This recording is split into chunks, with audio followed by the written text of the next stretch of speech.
Today on MMA Fancast, we are joined by a guest that we've had on before. So this is his second time on the show. David Krouse, welcome back to the show. Thanks, man. Thanks for having me. It's good to be here. It's great to have you back on the show. I can see that you're wearing the hat for the shop and you train at both the shop. Do you also train at Indio Dojo or do you just train at the shop? No, I just recently started going out to Indio, linking up with Danilo. You know what I mean? It's the way to go. I needed a more stable MMA, someone with more stable MMA background. So I still do a lot of my work at the shop, but I do go out to India with those guys. So, and it's helping a lot. Well, that's great. I know that the shop for 247 Fighting Championship, they put a new canvas down in the shop, has an advertisement there on the canvas, which I'm sure is exciting. We had you on the show right before your May 22nd MMA debut for 247 Fighting Championships. And to summarize it quickly, I'm sure it didn't go the way you wanted it to go. What are some of the takeaways? I can guess that you're dropping in weight on purpose as a takeaway from that fight. You're going to be making your 205-pound debut for 247 Fighting Championships local to you, Johnstown, August 21st, which you're going to talk about more. But what were your takeaways from May 22nd? Biggest takeaways I would have to say would be, I don't think I was ready for the audience, the cameras, the lights. That was big for me. You know what I mean? I've done a lot of jiu-jitsu tournaments, stuff like that, but it's just different. It wasn't something I was used to. I was stiff. I don't strike like that. It's not my style at all. And when I watch that film back, it sucks, but it's something I can take away. You know what I mean? Sure. I think you take more away from your losses than you do your wins. You know, I go in there and if I would have went there and won, I mean, how much could I take away? So it was stiff, but hey, I watched it back. This time it won't be. It is very good that you're willing to learn from your first fight. There's a lot that goes into MMA that's a little different than BJJ or even wrestling tournaments where there's not a ton of fanfare in BJJ tournaments. I mean, it could be the gold medal match or the championship match and maybe a couple people get around. And the same thing happens in wrestling, but a lot of tournaments in BJJ and wrestling happen without a lot of the lights and the fanfare, and there's no announcements. You just kind of go next, right. next. What did you like about May 22nd? Obviously, you didn't get the result you wanted, but what were the positives? I had a blast. That's what I told the guys after. I was like, you know what? It didn't go the way I wanted, and I learned a lot, but I had a blast. It was fun being in there. I like to fight. I like to perform for people. So it was fun, man. I had a blast.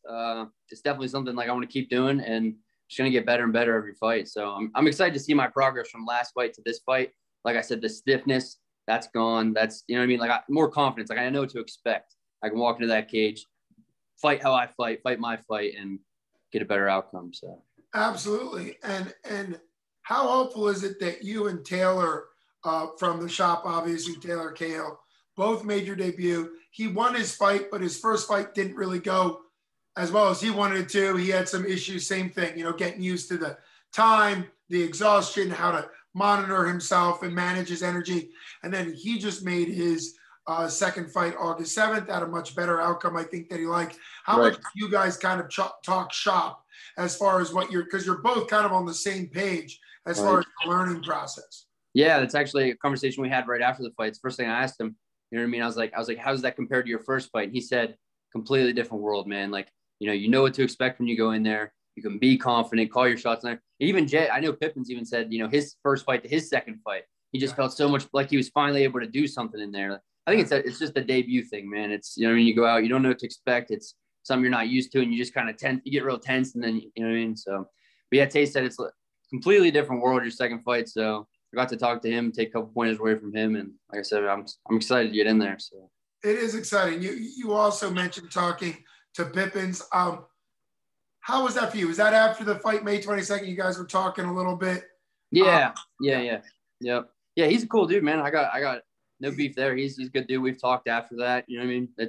He's a good dude, man. I have no problems with him. And maybe in the future we run that back someday. I don't know, but it's either way. He's a good dude. I respect him.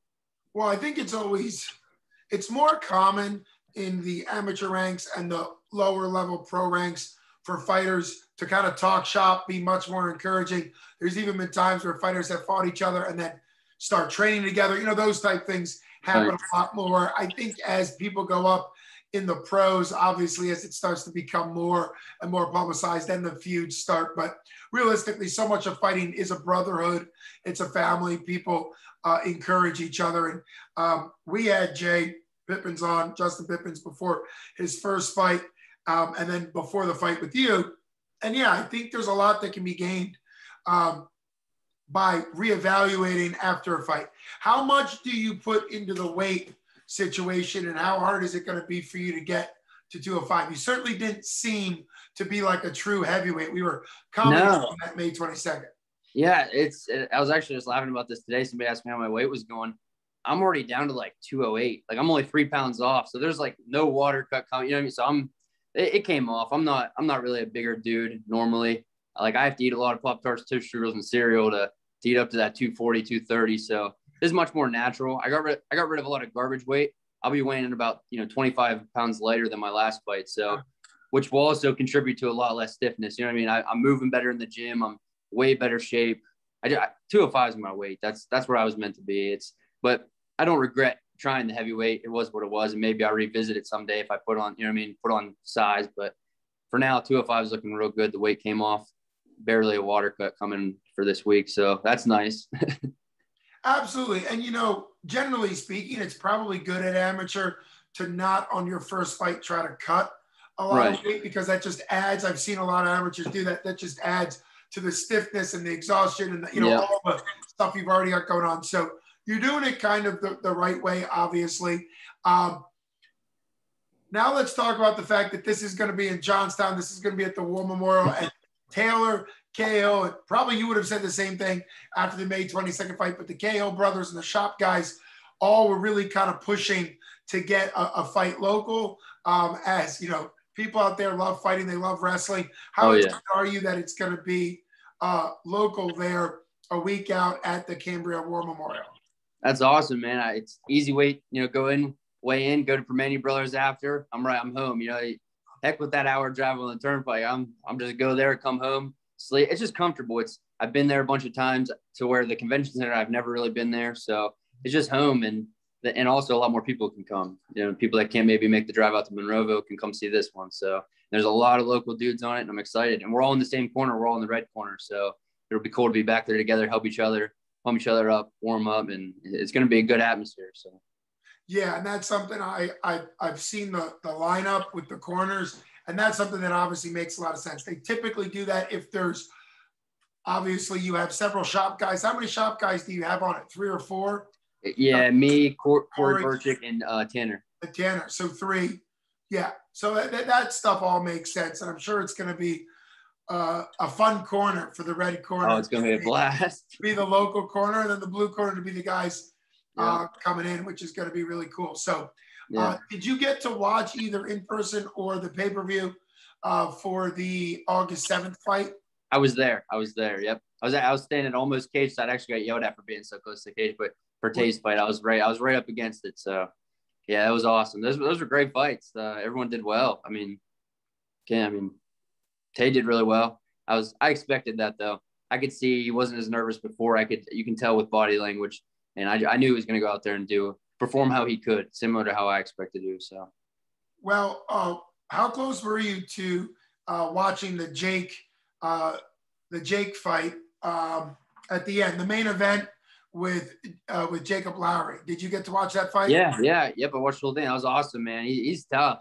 Yeah. He's tough. Talk about coming back from adversity, and that's what makes a true champ, man. If you can go in there, get clipped and fight back like he did, he's tough, man. He's going to be hard to deal with. That's good for him.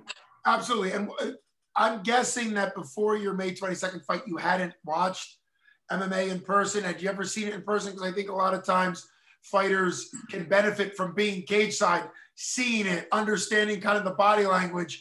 But the way I always say, listen to the breathing, because when you're in person, you can hear those things, the way the shots land, the way the person's breathing, moving.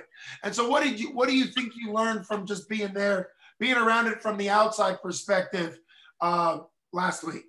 It was obviously really cool watching it from the outside. There's no stress, there's no anxiety. You're just there. You get to hang out and watch us. Can't drink beer, obviously, because I'm cutting weight. But either way, it was cool to watch. I got to see the more mature fighters. You could see the maturity in their fighting, loose, picking their shots, and it definitely was something to take away compared to some of the newer fighters, maybe just swinging wild. Which not really, there weren't that many. Everyone on that card did pretty well. I was impressed. Even the newer guys, they were throwing like they knew what they were doing. So it was impressive. And, maybe that'd be something to take away from that. Yeah. When you say, I think obviously when you think about, when you think about the higher level ranks, like the UFC and Bellator, ONE FC, they don't have amateur ranks, right? I mean, all of those are pro only divisions. And I think sometimes 247 Fighting Championships and really does a great job of stacking the card. So you start with some people that are brand new. Obviously, Taylor fought a debuter. You start the debuter. Clearly, Jim Mooney and Ryan Middleton really outdid themselves for the Monroeville card because they had 3 amateur title fights. So those are not just amateurs, they're like almost pro, almost pro level amateurs.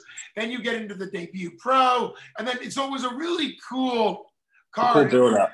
Yeah, and I think for anybody going to watch you that's watching this this interview, to really be excited about watching that same build-up, that same depth from debuters all the way up to more experienced amateurs to obviously more experienced pros to even 2 really experienced pros coming back out of retirement for the main event with Chris Dempsey and Rex Harris. So it's really exciting to kind of see that stuff.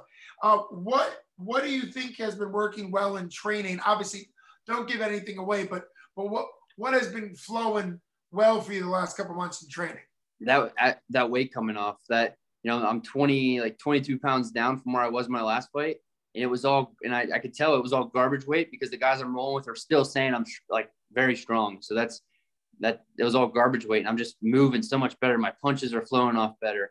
My footwork's better. I'm rolling great. Like we've done, 2 jiu-jitsu tournaments when we're hitting double gold every time. We're just submitting everybody. So that weight coming off, I can just feel it. Going rounds and rounds and rounds. Me and Burchik put in 20 rounds the other day, and we weren't tired. Like it was, Corey, I need to get Corey. You need to get Corey on here. Corey Burchik. Yeah, get him on. I'd love to get Corey on. Here. And it's a shame I didn't get to see you in person back at the Monroeville. Obviously, it was a very exciting, busy card, and it was great to have a really full crowd. So they did great. For you going into this fight, do you worry at all about the opponent? Obviously, we talked about Pippins, and obviously that's an opponent you fought last time. Having that experience of fighting a guy, getting a name and fighting a guy, do you worry all about game planning for the opponent, or is it just go in there and kind of learn from the experience? Yeah, I'd say it's more or less just going in and fighting my fight, man. I don't know the dude. I know he does some jiu-jitsu. I know he does some boxing. You know what I mean? He's shorter than me. He's 5'10", so that'll be nice, not fighting someone 6'4". That'll be pretty sweet. And someone that doesn't have, 20, 30 pounds, that'll be pretty cool, fighting someone my weight. But yeah, no, other than that, I don't know the dude. I don't have anything bad to say about him. I'm sure he's a good dude. I'm going to go in there and fight my fight. He is a debuter, so he could come out stiff and slow and swinging wild, or he could come out composed. I'm going to prepare for that guy that's going to come out composed and ready to throw a good fight. So if he comes out anything less than that, it's an early night. So, well, yeah, absolutely. And it's good that you kind of already can see. I say this all the time on broadcast, that watching debuters in MMA, they could have kickboxing background, they could have jiu-jitsu background, they could have wrestling background, but watching a debuter in MMA, you never know what you're going to get. You could get somebody that has it a little bit more together, and then you could get somebody that kind of has a lot more learning to do. Talk about the most recent tournament you did as far as jiu-jitsu goes, and how did that go for you? What was kind of the results there on jiu-jitsu? Because I know the shop guys love to do jiu-jitsu tournaments. Taylor was actually doing a tournament the day after his fight. I know he was. He's crazy. Did you do that one? Was that? No, I did not do that one. I didn't do that. It was too close to your fight. You didn't want to. Yeah. I don't want Ryan and Jim call me, so I'm not. No, I wasn't there, Ryan. Don't call me. Yeah, no. Let's not do that. I know Jim and Ryan both get nervous. It's great that people stay active and busy, but with a fight's different. More time goes into it. Right. More build-up goes into a lot of those tournaments. Guys just kind of do them, which is great, but it's not the same level of intensity. No, not quite. No, but that went well. Me, Taylor, Tanner went. We all 3 of us got double gold. We all 3 submitted all of our opponents. We ran. It was pretty sweet. It was cool. Was that after your May 22nd fight? And did that help kind of? Yeah, that was just recently. That wasn't long ago. I actually did get in trouble for doing that one, but. Oh, you did? Oh, so that was okay. But as far as confidence, let's make it about your confidence, because obviously you came out injury free. And so to Ryan and Jim, of course, Dave was wrong. But at the same time, it's how did that feel to get your confidence? Obviously, submitted everybody, both gi and no gi. And I know that you kind of really test yourself. You jump up and you try to make sure. I know the KO brothers, you do a really good job. So what was it like to go on that run and submit everybody? It was awesome. That was actually the first jiu-jitsu tournament that I competed at my weight class I'm supposed to be at. I always end up competing at a weight class up just to kind of challenge myself. But that was the first time I've competed against guys my size, and I felt great. Like I felt strong. You know what I mean? I felt really strong. And I felt quick and I felt good. And they were all quick matches. There's a lot of confidence built. I mean, that's why you do those. You know what I mean? It gives you a competitive feel, competitive look, gives you a little bit of pressure. And yeah, it went really well. So. Well, yeah, and that makes a lot of sense. And obviously you got a lot of wins and you got out injury free, which is important. Yes. But yeah, I think you're really talking like a guy who's figuring out what works for him. You had the training down the first time, you had the gyms down, you had a lot of the experience training hard, but it's kind of figuring out what works for you. What would you like to see for yourself a week from today, as far as either a prediction or just something you want to feel different in yourself as we look towards a week from today, your fight? I would say the biggest thing that I'm looking forward to, and something I hold in my standard myself, is going in there, being able to stay calm, loose, and fight how I fight. You know what I mean? It'll be nice watching a fight back where I actually fight my style. That it's ugly watching that old fight. I was so stiff and slow, and it's atrocious. But either way, to going in there, proving everybody, showing everybody how I really fight. You know, making my stand in the 205 weight class. I don't think it's going to take someone to take me out of that 205. I'm a big 205er. I'm strong. So go in there, do that. However I got to win, I win it. You know what I mean? I don't see it going any other way. I'm prepared. I put in too much time, too much work, and I don't see it going any other way. Well, that's the confidence. It's great to see you confident. It's also really great to talk to somebody as they go through their career. You know, not all of the aspects of MMA is always super positive. There's obviously some setbacks. It's just good to see your confidence and good to see the way your mind is focused. You've still been training hard, all that stuff. So best skills to you, all the guys at the shop, and everybody on the card in both corners. Please get tickets if you're local and can make the drive in to support Dave. Buy tickets from the shop. Buy tickets from the guys that are fighting. That always helps out. Tickets are also available on 247fighting.com. And who are you most excited, as we wrap up, who are you most excited to have live in the audience this time that didn't make the trip in May? My grandfather, man, he's my biggest fan. Couldn't come out. He hurt his leg, so he couldn't come to the last one. He's never missed a football game, never missed a jiu-jitsu tournament, never missed anything. That was actually the first event he's ever missed because of his leg. So I'll have him there, and that's biggest to me. You know, he's biggest idol in my life. So. Oh, absolutely. And that's incredible of an opportunity for you, an experience for you. I know the shop guys are all excited to be fighting in territory they know, that building they know. Chris Dempsey used to wrestle there when he was in college. I mean, just so much hometown love. But I think it's even more important when you can have your loved ones there. Absolutely. In person. So hopefully I can catch up with you after the fight. But you also will. And at Woodside. You're coming to Woodside, right? Oh yeah. The after parties. The after party's gonna be great. Are you stumping for the after party? Do you know people at Woodside, or is that like a local hangout for you guys? Yeah, I don't know how that got set up, but I've been there before. Yeah, it's gonna be fun. That's go in there, get a clean sweep for the shop and the Pittsburgh boys, and we'll all go out and have a good time. So yeah, that'll be fun. The after party will be nice for everybody. Well, I can't wait to see you in person, see you in action at 247 Fighting Championship, Flood City Fights 1. Can't wait to see you in a week. Thanks for taking time out of your fight week, and see you in a week. Thanks, man. Yep, we'll see you. All right, bye-bye. Yep, bye.